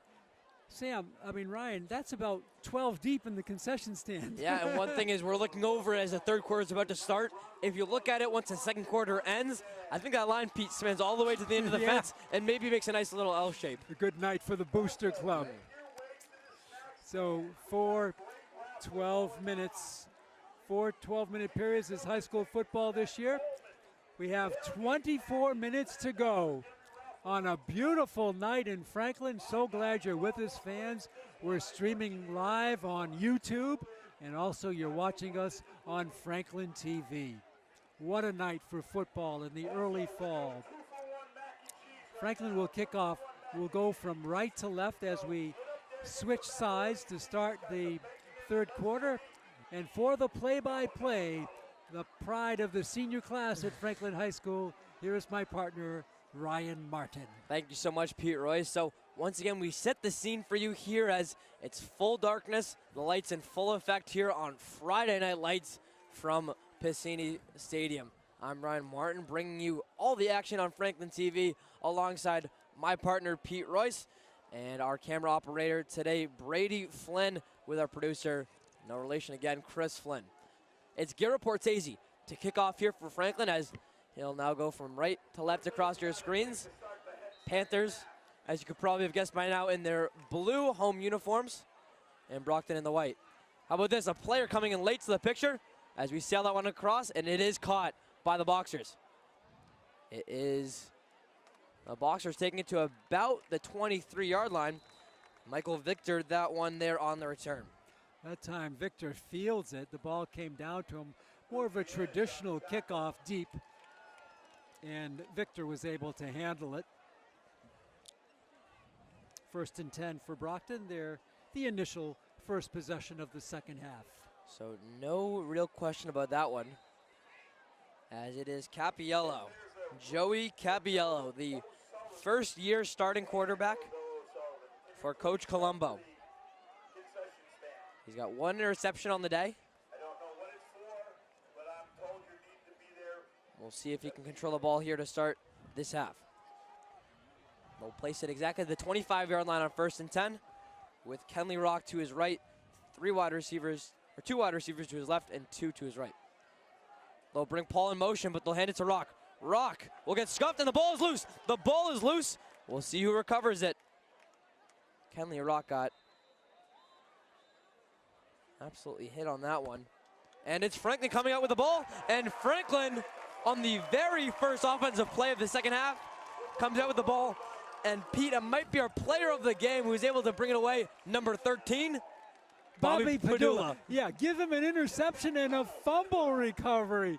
Wow. So this time the Boxers don't muff it up on the kickoff return. The very first play from scrimmage, they fumble. Bobby Padula having the not a special teams play, a defensive play, but the game of his life on special teams, and now on the defensive side of the football. Yeah, Padula missed all of last year, but he's back here for Coach Bain and showing why. taking that Jack Marino spot in the secondary. Yes. Jace Lyons will hand this one off to DeViti, who goes to the outside, as we mentioned. And similar to past experiences going to the outside, he's swallowed up. Yeah, it's kind of clogged up out there because, as you said, Ryan, the defensive ends for Brockton are very fast. And DeViti is not a slow runner, but when it's strung out so far, it gives a team already talented with enough positioning to really close in on the runner there. Pickup of about 3. Yeah, so it's DeViti making this one 2nd and 8 from the 22-yard line. Watch out for that matchup. Bottom of your screen, it's Luke Davis versus Cameron Montiero. 2 wide receivers to his left, 3 to his right. Backfield alone for Jace Lyons. He'll look in the direction of Josh Ribeiro. Ribeiro takes the flat, gets a couple of yards, and will hold on to the football as he takes a seat at the 17-yard line. Yeah, holding on to the football was the operative phrase there as he was spun around. A lot of times on that type of spin hit, you see the ball come wriggled free, but not that time as Ribeiro kept it and picked up about 4 yards on the play. So a 3rd and 4 for Jace Lyons as he'll have the backfield open to himself. Number 22, I believe that's Cody Howard all the way at the bottom of his screen. A lot of options here. 3rd and 4 from the 18-yard line. In the red zone is Franklin. Lyons look to Dobrisky on the flat. He has enough for a 1st down. Dobrisky will be hit hard by a sandwich of tacklers, but that's enough to move the chains for number 14. Oh, I don't know, Ryan. It looks like oh it no, might maybe be short. maybe close. Maybe I pushed that one a little too much. A 4th and 1 here, and no thinking by Coach Bain as to whether to bring Portesi out. And he goes no huddle as well. Do we see him trying to call Brockton offsides again? It could be. We'll see. They'll send Dobrisky in motion from left to the right, and he did. He did it again. It's that little head snap, and that is a smart play. You know, first time, okay. How about the second time? You got to watch for that. You got to coach that up and say you cannot be drawn off on that play. Here's the thing. We're still playing high school football. There's no radios in the helmets. No nothing. So in order to warn your players, you can't, because Franklin's in a hurry-up offense to make it work too. You have to warn them in one way, Ryan. Yep. Coach them up at halftime. Yeah, it's true. It's true. That'll bring a 1st and 10 from the 10, though. Franklin on the goal line again. We haven't seen DeViti punch it in yet. After 2 scores last week, can the junior find the end zone? It'll be Lyons tossing this one instead to Grayson Hunter. Hunter will carry a defender with him for a couple yards until Montiero throws him out of bounds. The good old shuttle pass to number 85. That is a forward pass, yeah. And so how about Grayson Hunter? He sort of does a full helicopter as he was taken down inside the 6-yard line. Yeah, so as you mentioned, 6-yard line now is where we'll set up. I wonder if Coach Bain goes to any trickery, any fun goal line plays here. On 2nd and 6, Franklin still up 27-0. Can they get into the 30s unanswered? Lyons will bootleg to his right. He has Luke Davis open, but he'll take it himself. He'll try to run for the hat trick, and he does. Number 10. Watch out for caps on the field. It's Lyons. Not the running back, the quarterback, scrambling for his 3rd score of the game. A 9-yard run as the ball was inside the 10. It was a goal situation. Lyons had a player coming up on him, and it was no slouch player. It was Donovan Monroe. He just outraced him and then turned on the Jets, gets his 3rd running touchdown of the game. So it's Portesi just about to line it up. Now Franklin, Pete, as we watch for Portesi's kick, we'll see if it gets blocked or it's able to be good. That one will go through the uprights and be good. For Franklin, it actually ends a scoring drought of 2 minutes and 25 seconds. So Franklin staying on top of it on offense, now up 34-0. And this one is getting out of hand quickly in favor of the Panthers. Yep. Shades of last year's game, isn't it? As Jace Lyons runs it in for the 3rd time tonight. He has 3 running plays for touchdowns, and 2 passing plays for touchdown. That's a year's worth of work right there. Absolutely. 34-0 at 8:35 to go. Another kickoff attempt here for the Panthers, which could spell another nightmare for the Boxers. Yeah. Once again, it is Paul and Michael Victor back to return this one.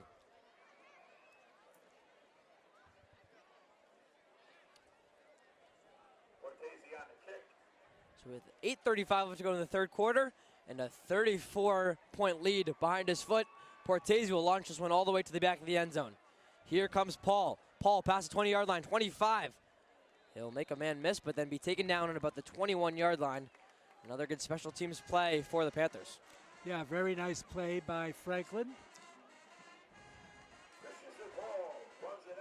As Paul is a talented runner, but he was stopped on the play on a nice coverage play that time by Franklin's Alvin Uriarte, the junior, makes the play. Uriarte making the play here, and it's Capiello trotting back once more, trying to prevent the shutout for this Brockton Boxer team. And they've been operating mostly on their side of the 50 all game long. They did have one nice drive that ended in a pick. With everyone kind of around the line of scrimmage, it's Capiello looking for the quick pass in the direction of Montiero. Underthrown for Capiello. Now, Pete, the big storyline to start Franklin's season in terms of talking about their opponents, it's Tucker McDonald of Wachusett, the Yukon commit in week 1, and 2 really good wide receivers in Montiero and Osanubi in week 2 that they have to face. And as far as the Brockton wide receivers go, they've really made them a non-factor. They really have. Yeah, the defense has been outstanding by the Panthers. It doesn't seem to matter whether you got a marquee name on the other side of the football or not. Franklin just plays the game to win. It doesn't matter who you're playing. Yeah, it speaks a lot to their wide receivers of putting in the work to silence, or the Franklin DBs to silence the wide receivers. Capiello looks to pass once more. He'll fire this one way overthrown in the direction of Osanubi. He was hit so hard on that play. He knew the rush was coming. He had to unload, and that's why he was so far in front of the would-be receiver, because he had to unload so early. The receiver could not get to the spot where the play was designed to go to. So we'll see if they can get anything better here on 3rd and 10. Let's see if the Panthers can hold steady once again. Would be the 6th third down in which the Boxers are not able to convert. We won't ride them off just yet. 8:20 left to go in the third quarter. 3rd and 10 here for Capiello. He'll look to his left, facing pressure immediately. Here come the Panthers. He'll just have to toss one in the direction of Osanubi, and he's not able to make the catch. Not able to make the catch. Connor Clausen, the junior, in coverage. Yeah, the catch, even if it was caught, would be out of bounds. Nice coverage there. Padula back there again on the coverage for the Panthers. My correction, Michael Victor, the wide receiver he was targeting there. And it will be a punt attempt for Brockton. I think this is only, even with the score the way it is, it's only their second punt of the game. Credit that to some Franklin interceptions and a kick return recovery by the Panthers to go along with it. Exactly. Back to kick once again, and the punt formation is the big offensive lineman, Tsunami Resende. How about that for a name for a football player? Who's coming at you? A tsunami is coming at you. He's a starting defensive and offensive lineman for Coach Colombo, too. A 3-way player, if you say it like that. That's got to be one of the great names in football history. That punt only actually going about 15 yards, though. And Franklin, because, Pete, they needed a little extra help and an extra handout, are taking over it from the Brockton 41-yard line. Well, we'll see how long Coach Bain goes with his starting unit. Big lead with just not even midway through the third period. And it's still Lions out there.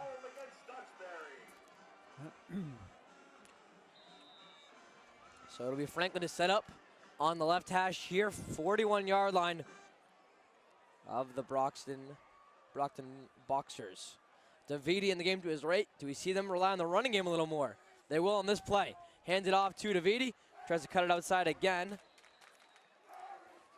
And that one will actually go to Cody Howard, I should say. Kevin Papa and I both got it wrong. Yeah, well, Howard with a nice job. He carried it forward for about 3 on the play.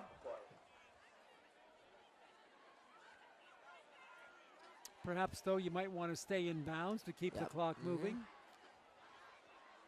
And it does move. So maybe they've gone to the college format and the pro format. Out of bounds early on in the quarter, you keep the clock moving. Yeah, running clock, we'll have to see. 2nd and 7 here. He'll hand it once again to Howard. Howard tries to bounce it outside, but he's met by a Boxer defender. That one's Rowan Baptiste. Nice play by the defensive line for the Boxers. Yeah, we'll see if they go to running time here tonight. 7:10 left to go in this 3rd quarter. It's Franklin 34 unanswered as you're watching Franklin varsity football here on Franklin TV.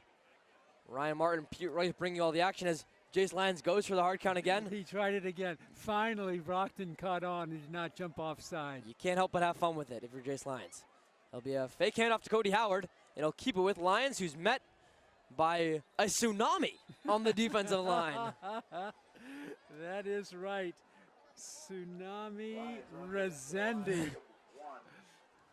That's a guy I'd love to have on the Franklin team, so you could just say it every week as much as you could.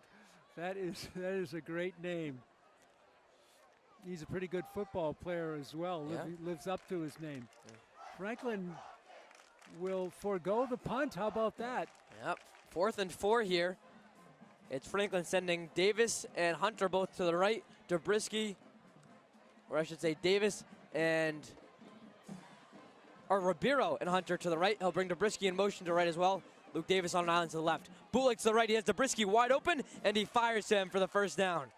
No question about that one, as that one will lead to a move of the chains. Coach Bain did a lot of last-minute maneuvering that time. He had Lyons in the slot. He moved him to the line of scrimmage. That allowed Dobrisky to kind of weave his way from left to right, gets the first down, and I don't know if the clock would keep moving anyway, but the clock is moving, and I think we're in running time. Yeah, absolutely. Just about 17 minutes left to go here. The final 5:35 in this 3rd quarter, and then we'll have a final fresh 12 to start the 4th.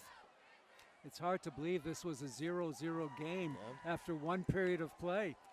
And it could very well have, Brockton could have had the lead, but an interception stopped it.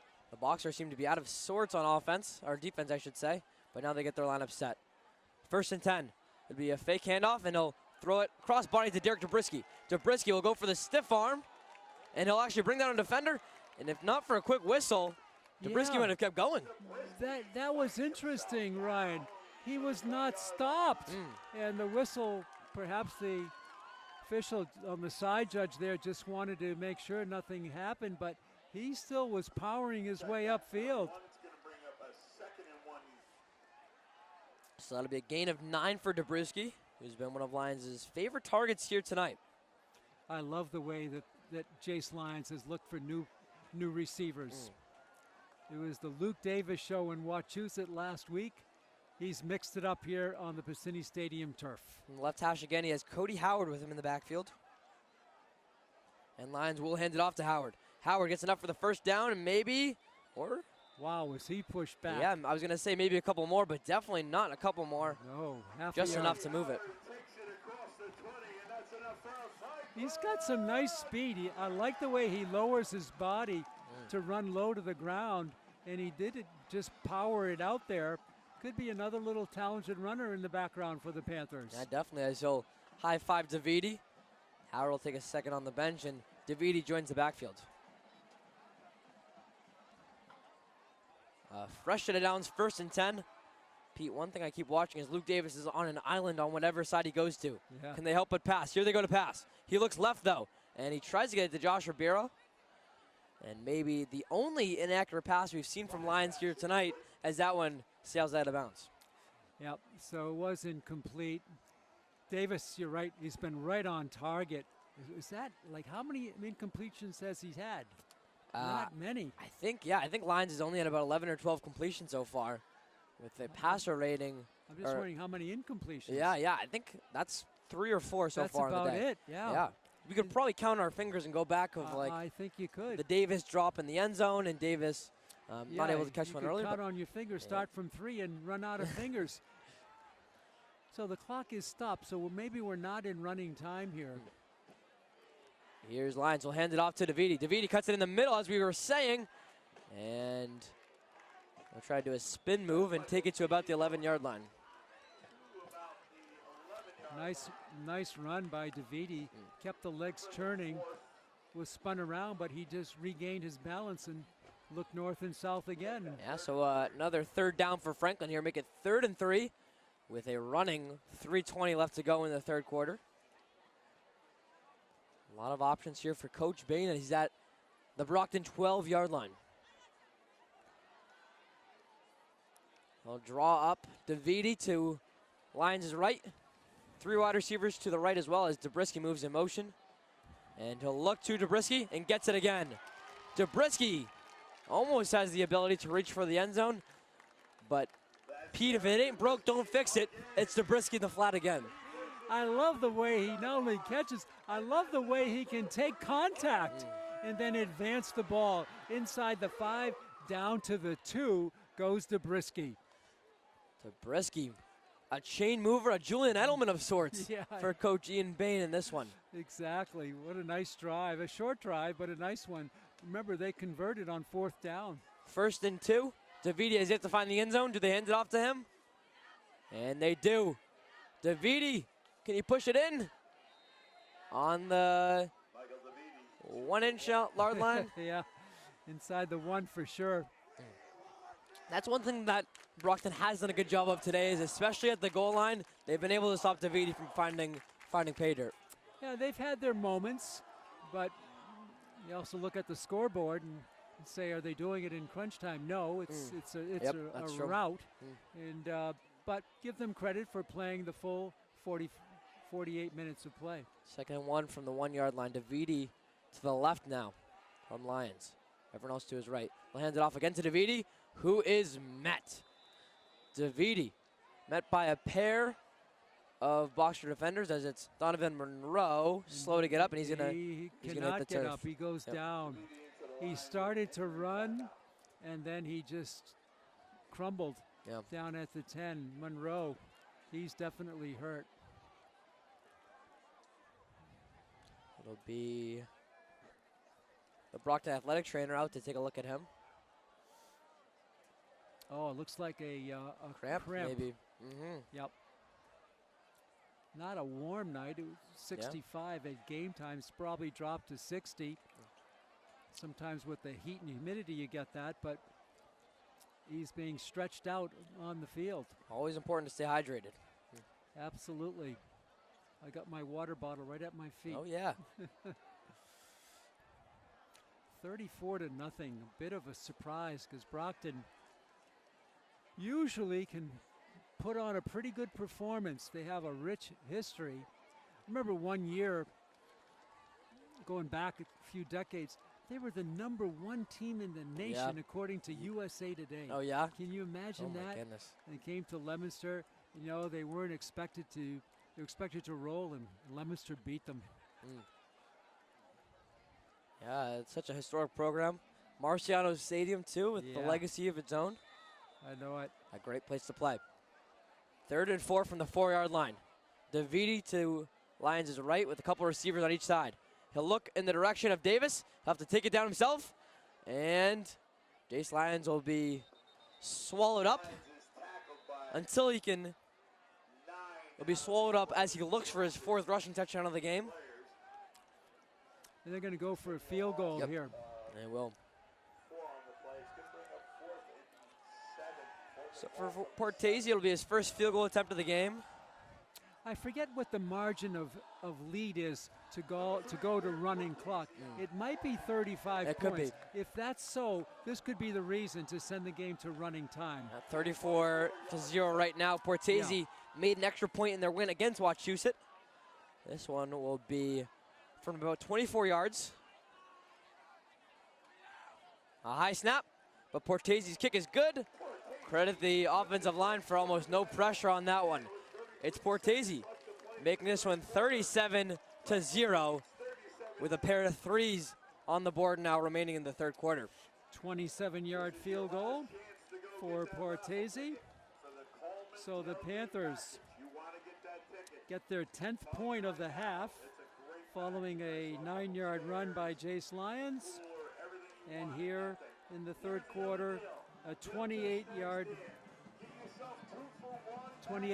field goal by Garrett Portese. Makes it 37-0 at 33 seconds to go. And that could be why Coach Bain went for the field goal, to get the game into running clock mode. And that time of the night, as a student section will leave a little bit early on this one. Still 33 seconds to go in the third quarter. Rattle City saying our job is done. That's amazing, Ryan. They all leave at the same time. They do. It's that community aspect. Yep. You come together and you leave together. They're all filing out. This place is going to be empty. I'm pretty sure we'll be in running time. They did that at Wachusett too. They all left at the same time with about 3 minutes left. It's definitely a point of emphasis. Here's Portese, a line drive kick. His first of the game, no scuff on this one. Here's Victor. Michael Victor, a little bit of space, gets past the 30, still going, gets pulled down at the 35-yard line. Lucas Papa making the awkward tackle. Very nice tackle by Papa in the open field as the running back had some running room ahead. Victor had a head of steam going. This is one of their better returns on the game. A great return there, as you mentioned. And what the funniest thing, too, is that it's the voice of Franklin, Kevin Papa, going for a different name instead of calling his son Lucas Papa. You might hear about that at the breakfast table tomorrow. Yeah, we'll have to see. It's still Capiello in the pocket now, as it looks like there's still some confusion on offense. Boxers can't seem to get anything situated right now. 37-0, they're down right now. A couple plays left in this third quarter. 27 seconds to go. Capiello will hand it off to Rock. And Kenley Rock will go down.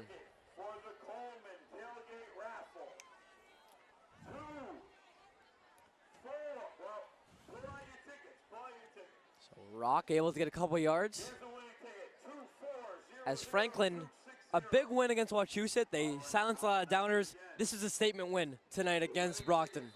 No doubt about it, Ryan. After a scoreless first quarter, the Panthers have put up 37 big points in this game, and they'll take that lead into the fourth quarter. So it is both teams switching sides, as it's Franklin with a 37-point lead.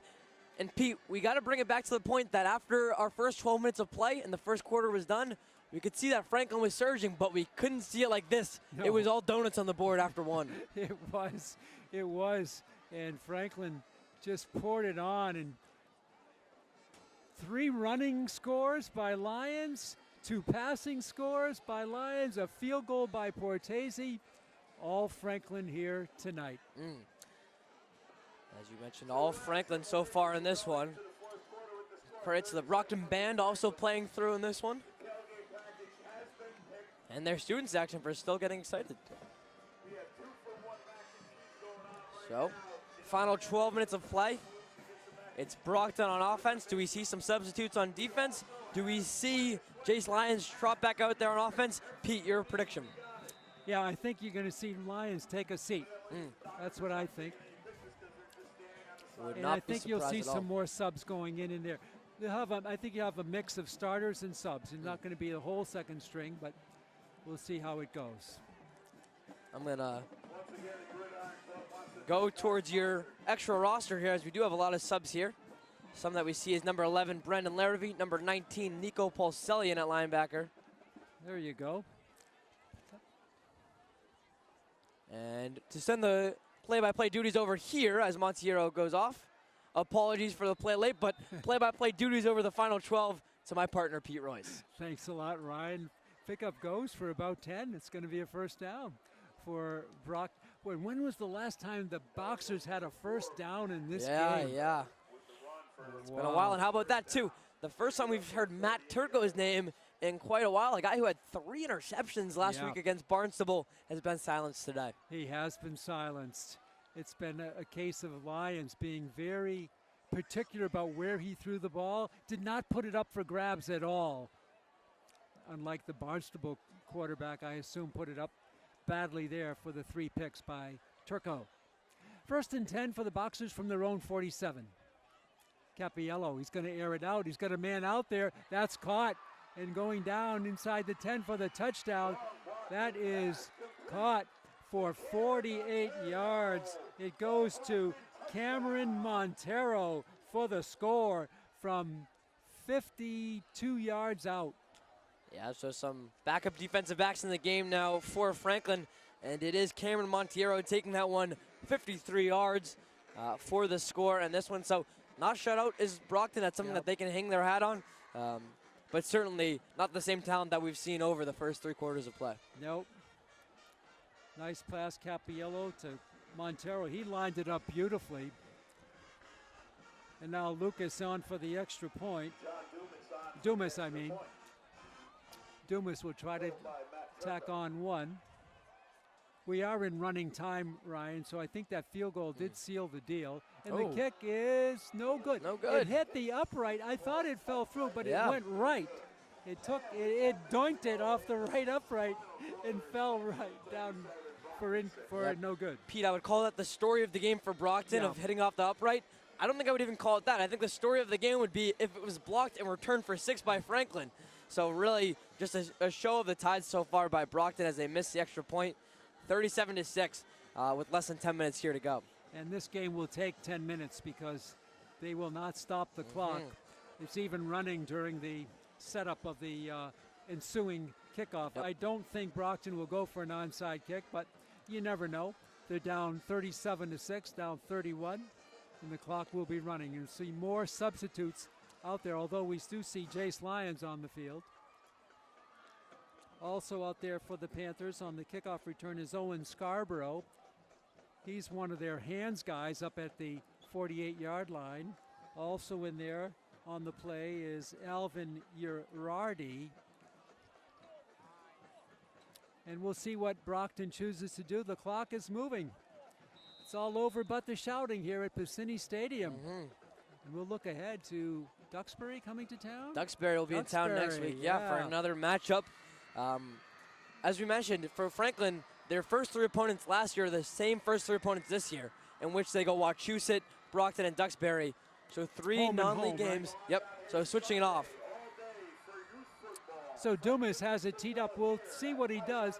Franklin only with 4 along inside the 50, and Dumas will kick it deep. It's a long kick. It's going to be taken at the 14-yard line to the 20, and out of bounds there goes the ball carrier.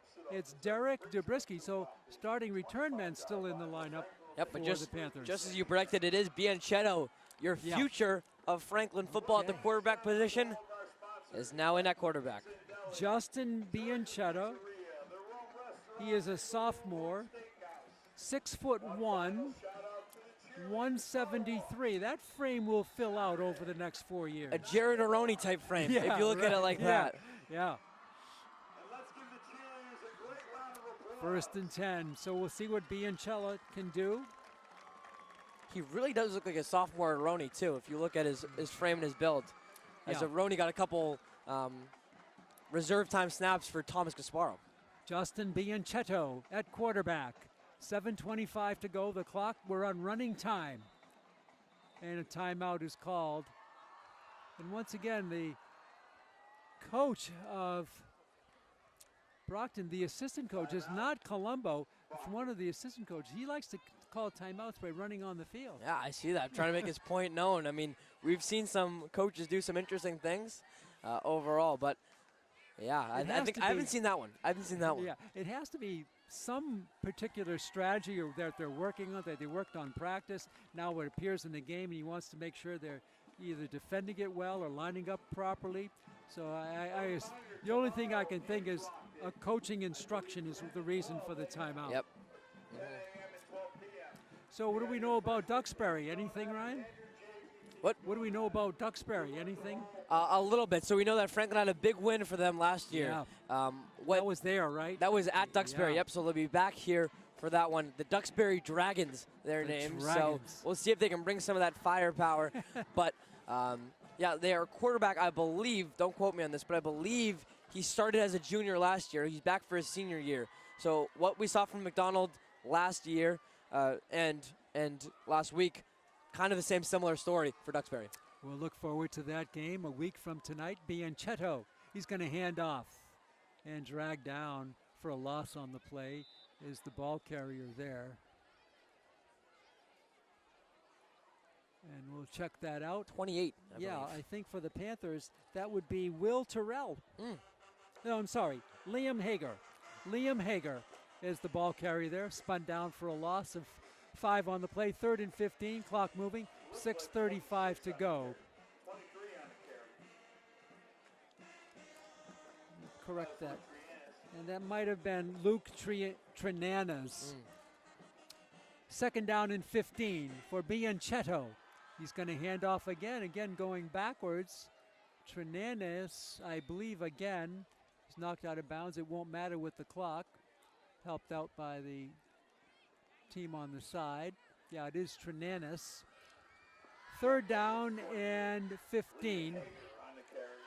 And now Hager rather with the carry. No gain on the play. 3rd down and 18. Bianchetto right now playing conservative, just handing the ball off. That's probably under orders from Coach Payne. You have to assume so. I mean, you can't really be pulling off play action, bootleg, 50-yard deep bombs when you're up 37 to 6. But Bianchetto holding his own here right now, and really this is the same kind of situation that we saw Aronian, in which he took over as a junior, was kind of able to build in his 2 years. So as we'll see a pass right here. He is going to throw. He's going to air it out. A good arm, but he throws that behind the Franklin bench. Yeah, so showing off some of that arm strength there.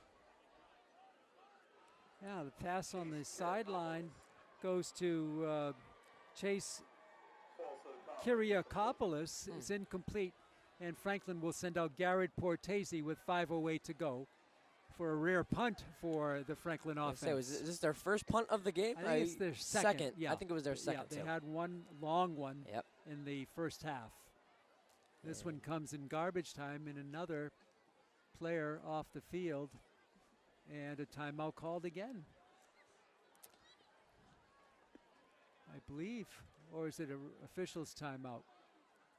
Not sure what the official. Are they're going to penalize Brockton. I'm not sure what this dead ball foul is all about. It's only 5 yards. Or was it just? I don't know what that was. Yeah. Looked like an illegal substitution. Illegal substitution, Kevin Papa calls it. Okay, that's what it was. We saw somebody amber off. So this will bring it up 4th and 10. Portese gets the toe into it, takes a nice Franklin roll at the 40, inside the 35, to the 30, Still going. to the 29, to the 28, and to the 27.5-yard line. Portese, that is a tool to have in your back pocket if you're the Franklin Panthers, have a punter like that. Yeah, absolutely. A guy like Parker Chevron, what we saw a couple years ago, now Chevron, playing yeah. at Springfield College, but someone who can punt, can kick with accuracy and consistency. Oh, he was good from the left side, as I recall, yeah. left leg.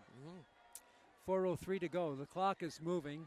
This is going to go by fast here with running time. Bunch of backups in there for Coach Ian Bain.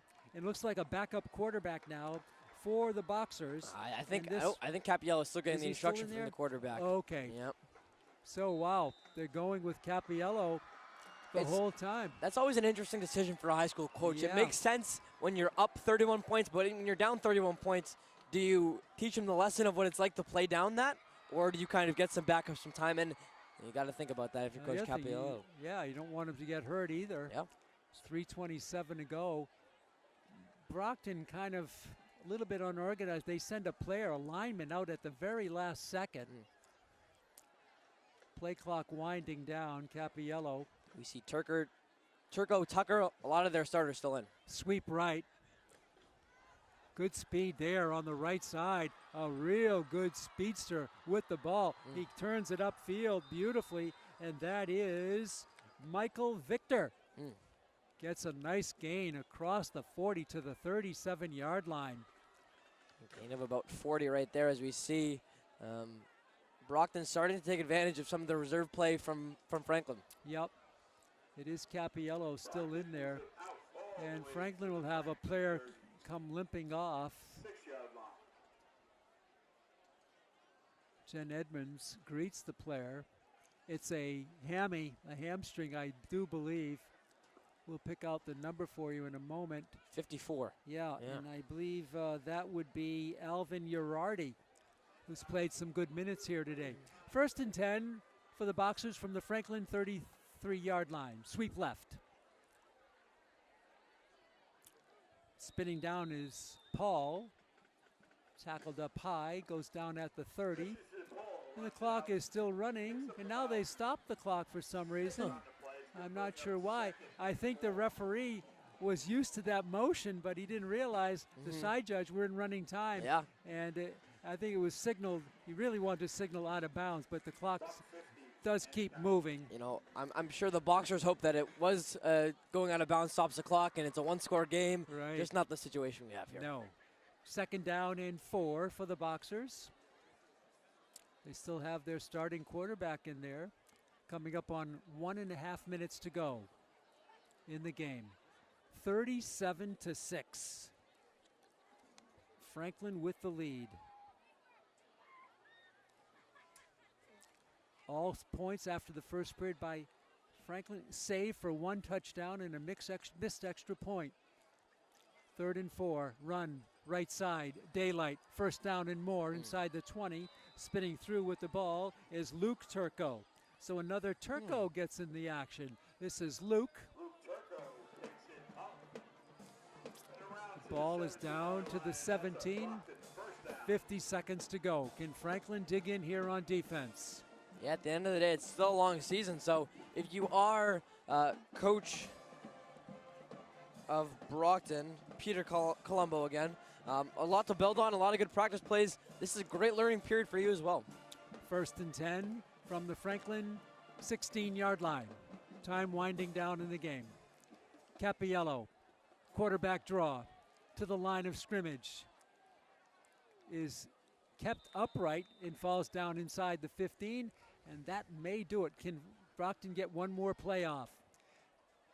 10 seconds left, and Capiello is just going to come to the sideline. I don't know if he's hurt or what, but he's going to the sideline. Looked like he was favoring a wrist, and that's going to do it. Not sure exactly what he did there, but he ran off the field. He might have been hurt. He might have been hurt. And the coaches exchange handshakes at midfield. Peter Colombo has a nod to the officials. Peter Colombo, I so enjoyed chatting with him before the game. A great quarterback in his day at Holy Cross and a great coach. His team comes up way short on this one, 37-6. All Panthers here tonight. Yeah, just the Panthers settling into what we saw at home last year in which they went undefeated.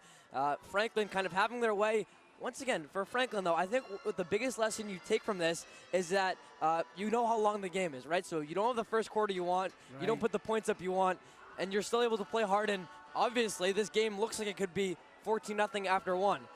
So really great job by the Franklin offense and defense, I think, to settle into their place, figure out how to match up against their opponent, and really attack it. We saw Derek Trubisky do about 400 flat routes, it felt like, in which he got first downs.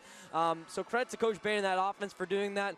We'll see what next week against Duxbury brings, but a lot to build on in terms of if you're looking for long-term for this Franklin offense. That's going to do it for our coverage. Franklin with 2 scoring passes and 3 running by Jace Lyons and a field goal by Garrett Portesi. I'd like to thank our camera operator up top with us, Brady Flynn, and also our producer tonight and our director, Chris Flynn. For my partner, Ryan Martin, this is Pete Royce inviting you to join us a week from tonight when the Duxbury Dragons come to town. Till then, the final score for the final time tonight, Franklin 37, the Brockton Boxers 6. Till next time, so long, neighbors.